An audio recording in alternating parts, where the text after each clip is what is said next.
Review copy provided by PlayStation. Hello, everybody. It is time.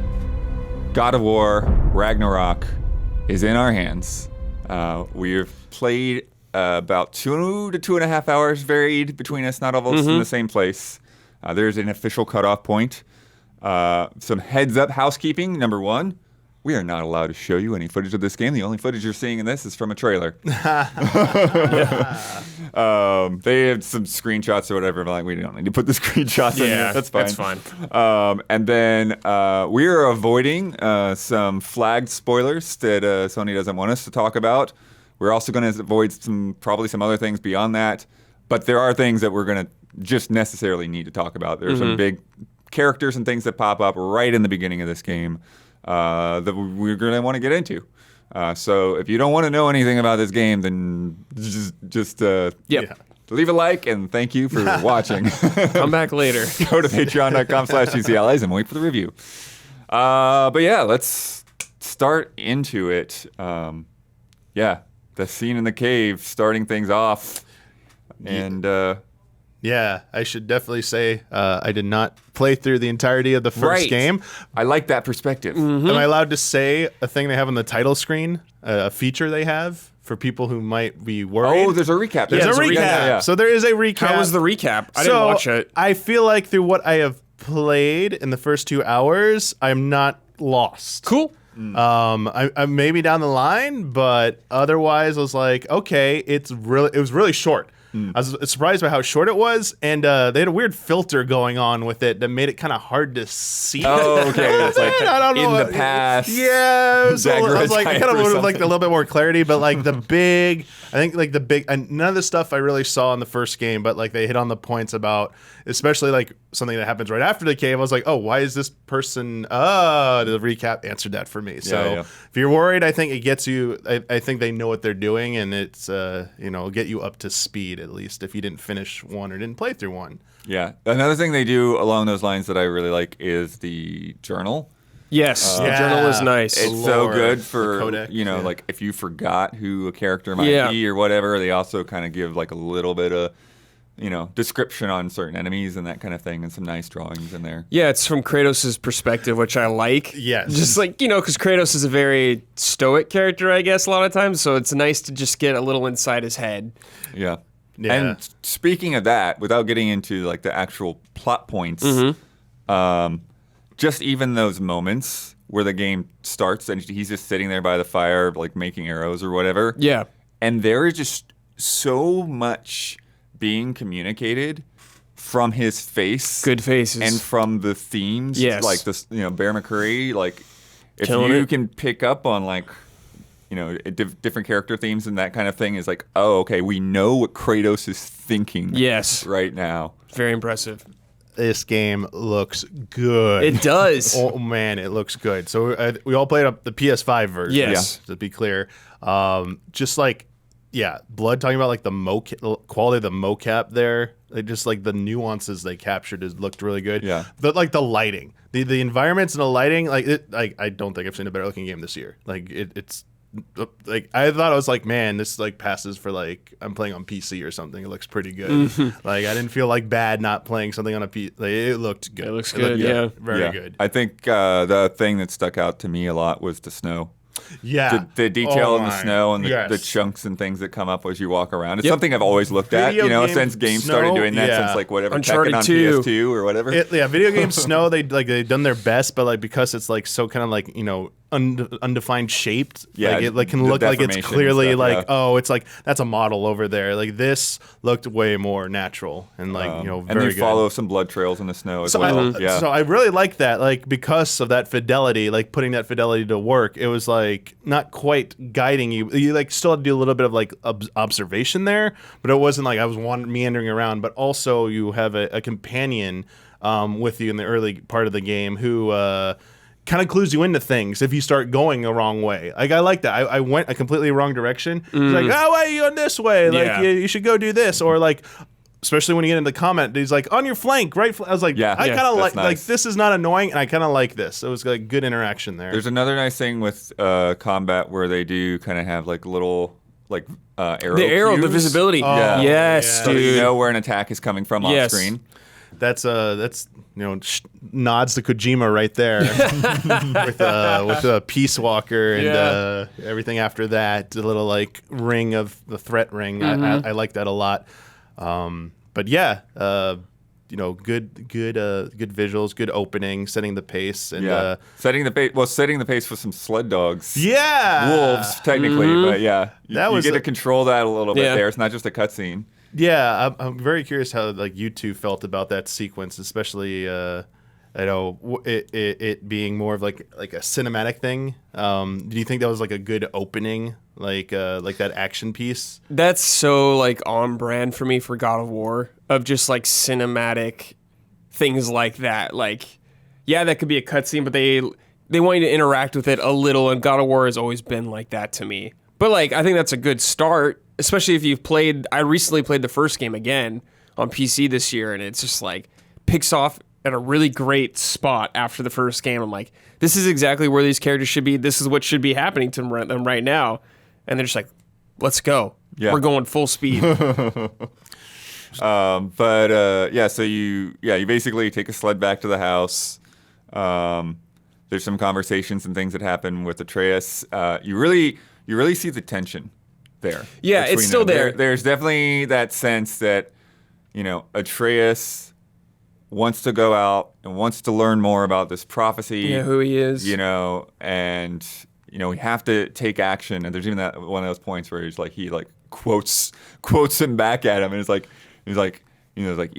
inaction itself can be a decision or something like that. Yeah. Yeah, that's been such a balance with this new God of War is Atreus and Kratos dynamic, and they're in a completely different place than they were in the first game at the start. But it's there is still that Kratos is very protective of his son, and he's yo, I know what it's like to fight gods and what it can do to you. But Atreus essentially is going through what Kratos did when he was younger, in the sense of being this powerful being demigod and just learning about that. He's not as crazy as Kratos by any means, but it is cool to see him kind of push back maybe a little more than he did in the first games, but he's still very polite to his dad. He's very respectful of his dad still, though. Yeah. It's when Kratos says something, you listen up. And then Kratos takes a nap, and he gets woken up by Mimir, who's still with them. Love Mimir. Yeah. He's such a great character. Such a good character. But basically saying that Atreus hadn't come back yet. Yeah. And so you go out and start searching. You find a dead bear. You find that one of the trees, you remember from the beginning of the first game, that they had this protective border around the house. And so one of those has got knocked down. So kind of there's kind of an opening there as well. And then we're following the blood trail to try to track down Atreus and see what happened to him. But that's how we get into the combat. And I think that's actually a really good marriage of storytelling and gameplay, because it allows you to get comfortable with the combat system, get comfortable with Kratos, without also being okay, I also have to think about what Atreus is doing yet. Meet back up with Atreus later. Right now, focus on Kratos. I was pleased, Blood, because in the original God of War, you don't really fight many normal humans. You do very briefly, but it's I thought that was different. Raiders. I was great. That was one of my criticisms of the first game, is not enough enemy variety. And so far, it's been doing a good job of introducing new enemies pretty frequently that feel different. So I was okay, good. It's good to fight these normal humans, and they got they're not completely normal. They got some weird power-up thing going on. If you hit them and you kind of leave them a bit, they'll power up and get health back. So there's something going on with them that is supernatural, and they get aggro. Yeah. But I was just cool. An extra little mechanic to this basic human enemy is fun. And then we've got, some of our basics. You got the light attacks, heavy attacks, dodge rolling. All this feels much better than the first game, by the way, too. It feels much you just played cleaner. Recently on PC. It feels much cleaner, much more smooth. Kratos moves much faster also. Just running through the world, he's much more fast. So yeah, when you sprint, he really books it. Yeah, he I was books okay, it. I'm just going to go normal pace. Because actually that's something I noticed, too, is that there is actually a pretty good degree of difference in walk speed by how far you move the controller stick. Which I feel like a lot of games just sort of forgot about over the years. They're like, just click the button to sprint, and that's your difference. I'm like, you have an analog stick, use it. Yeah. Yeah. Speaking of inputs, I did appreciate the accessibility stuff, like being able to set like things, just like hold forward, auto climb, auto jump. Yeah. So I don't have to worry about that. You could set like, instead of tapping, setting things to hold. Really like that. You can set it to auto pick up items, so you don't have to push a button for that, which is really handy when you're in a tight situation and you need to pick up a little health thing. Yeah. I did like the frost ability on the Leviathan axe. Yes. Like being able that's to new. Holding triangle, that's new. Like definitely like that. But it's like enemies don't just always wait for you to do it. So it's like you gotta wait for a moment to do it. And it's great because finding out like the rhythm, not remedial enemies weren't really doing this, but we'll get to bosses later. Obviously, and in the original game, like those red attacks are like you can't, like, you gotta dodge them. But the ice attacks sometimes interrupted them, and I kind of like that. So like there's a little bit of like risk reward going on with it. Like stand your ground, charge it up. Someone's trying to get that red, but you unleash it before they get to you. Really like that, and also just like it looked funny, but like the fierce launch when they're in the air and he can keep like juggling them. I love the Devil May Cry action. And I love, there was like a shot I had where like I was juggling a guy, and then I think I did like a heavy and just like chopped his foot off while he was in the air. Yeah, obviously it's very brutal. They got the finishers again, like cutting people in half. It's like I think there was even one time where like when you like finish them off with like if you freeze the frost of life, they'll like shatter. And it's like it's pretty because the thing with the frost is there's a nice little back and forth with it, because you only get one frost hit when you've charged it up, at least when starting out. There's probably like skills that augment that. But once you've hit them when they're frozen, then they sort of like unfreeze and thaw out a little bit. So it's kind of like it's a little bit of a crowd control thing, towards like, okay, I'm gonna freeze this guy, let him be slowed down while I focus on somebody else. Big time. Yeah. The parry. Oh yeah. Feels so good to me. Yeah, it with does. The shield. It does. Yeah. Get that window, but then it's like that bang, that clang of the shield. Yeah, I miss some of the moves you get from the first game, like punching them back, but that ties into some of the new shield abilities that they introduced in this one. Yeah. Like, I don't know if you guys mess with the different shields, but there's like... So far, I've only had the one. I haven't gotten... Okay, there's been an option... I've only gotten to the second boss fight. There's been an option to... I've had the option for two different types of shields. Oh. One kind of normal one that focuses on the parry and like counterattack. So this shield, you would parry, and if your next shield bash would do more stun damage. But there's also a shield is if you just block a lot with it, it'll like build up and you can unleash something. Yeah. Right, I remember that from the Kinetic Game energy. Informer. Yes. Yeah. That's pretty cool. There can also, I was surprised you can parry. There are these like ranged raiders to like throw these red fireball things at you. And like you parry and then like shoot back your own like white fireball. Yeah. And that was really effective. Throwing the axe is really effective. Throwing the axe is so fun. Yeah, especially like freezing it too and tossing it. I was like, it's so fun. Good headshots there. It felt good. Yeah, and I think you're right. Like maybe that's what I'm remembering about the little time I put into the first one, is that Kratos felt a little like kind of slow. But he feels like he moves a little bit better here. Also, like that run off the ledge and like That's a nice jump nice. attack thing is so That's fun. fun. Yeah, I like doing that. There's also, when I haven't seen it in any like regular battles, but in the boss fights, you get into the rage attacks. Yeah, is that the R3? You hit both sticks. Sticks. Oh Okay. yeah, you can do that just whenever. As long as so you it build probably the meter. builds the meter faster in a boss fight. Yeah. There's probably some scripted moments in the boss fight where you do it. I like how like light and heavy use up fixed amounts of the meter, so like you can like do a few more light attacks, but like Then an R2. but that R2 takes off a giant chunk there, but it seems like it does a lot more damage. And I also like how like you can't just stay there and keep blocking or mispairing. Like you have your poise essentially as well, where you can get countered if you like didn't like block correctly. So in the boss fights, it's like ooh, now I'm wide open, I'm gonna get punished for that. So it felt pretty good. Yeah, like dude, I guess without getting into specifics yet, the one thing I'll say about boss fights is what I remember from 1 and what I've played so far of 2. I feel like every single one is never ever gonna feel like remotely close to a pushover. It's meant to feel like a fight of your life. Yeah. Where like you feel like you really can lose this fight. It's tough. It's like not tough in terms of difficulty, but like you're feeling like the intensity that like of like Kratos like being there. Like I think they do a good job of capturing that. It's like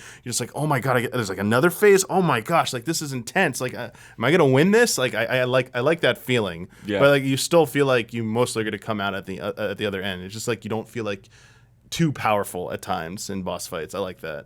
Yeah, I think one of the things, and it makes sense because it's the opening, but like right now with just having done the first couple of hours, since I haven't unlocked any skills or any other weapons or anything like that, I definitely feel like sort of that limitation of not having those things. It's like, okay, I'm sort of doing the same thing over and over a little bit here.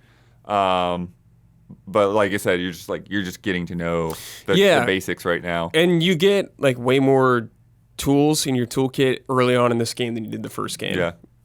Yeah, I also noticed like sometimes you can technically there's like a button prompt sometimes to counter even like when you get hit by like a red attack. I remember once there was like an option that flashed like a shoulder button to maybe do something. I missed that prompt, but I there's a lot like you were saying like with the opening how like it's cinematic, but like they could have just made it a cutscene. Yeah, they implement that a lot in what we've seen of the boss fight so far, where there's a like, oh, is this a transition or is this like button prompts? Like I don't know. It felt like it flowed pretty well.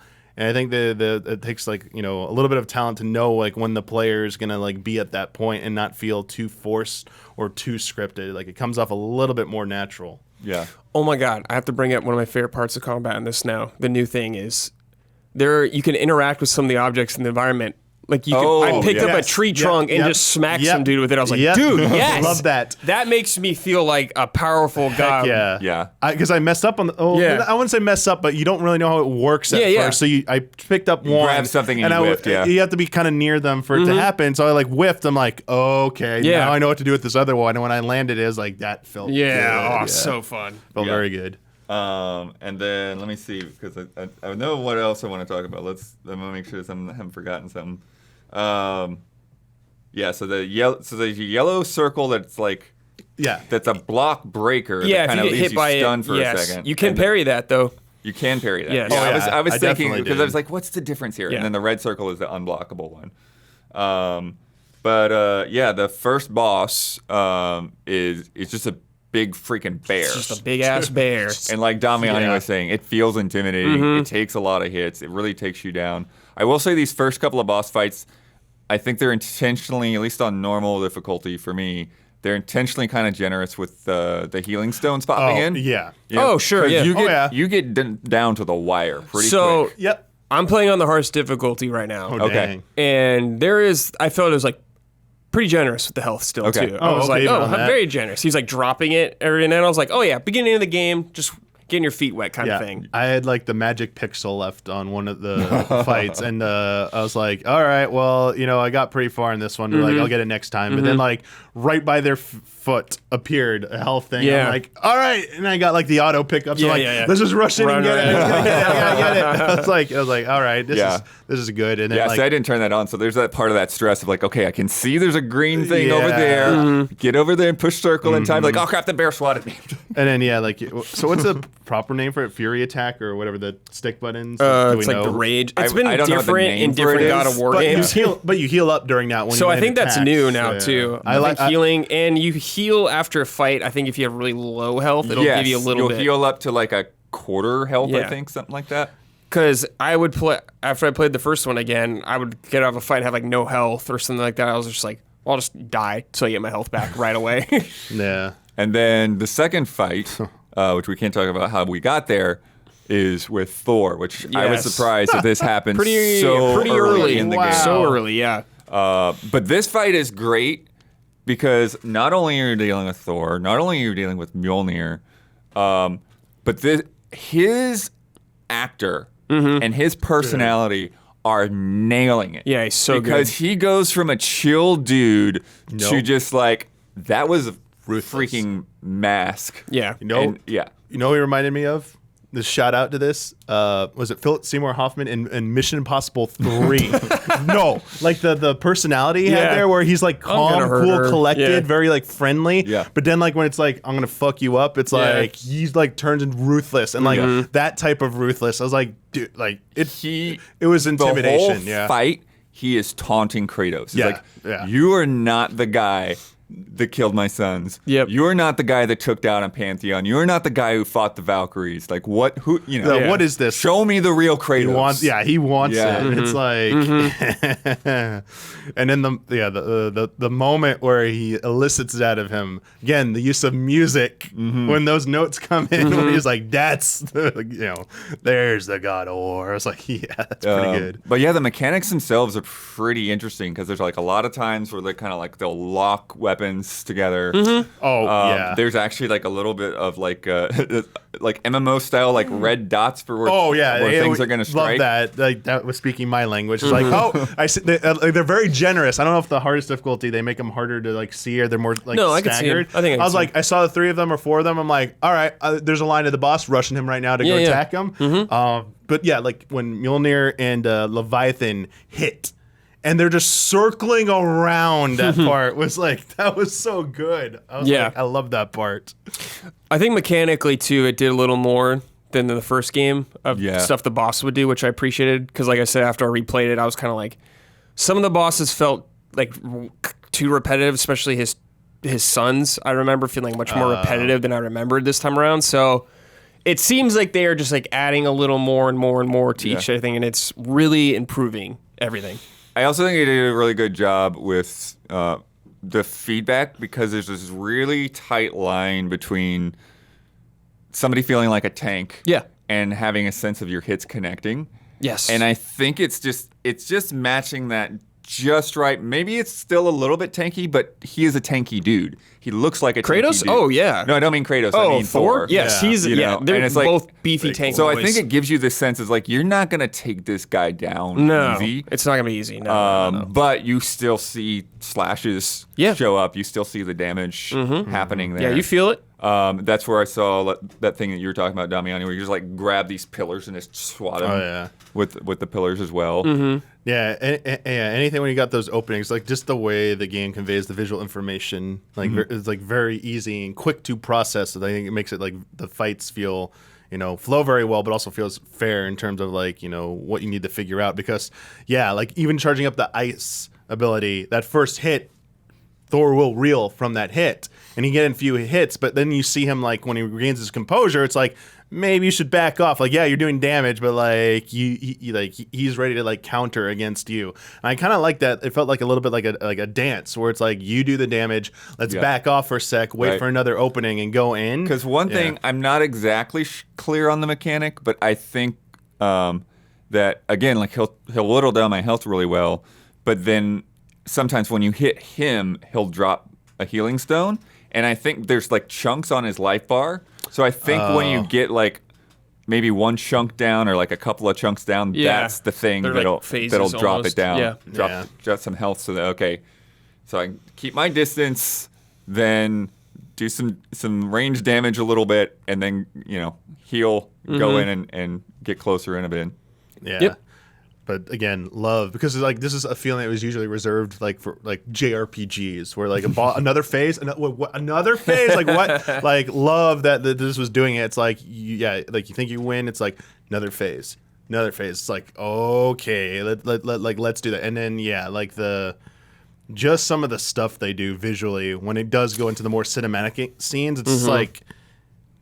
Doing that early on, like that intense, it's like you have to wonder where this game's like gonna go. Right. Like after this, when they set the bar so high that early. Yeah.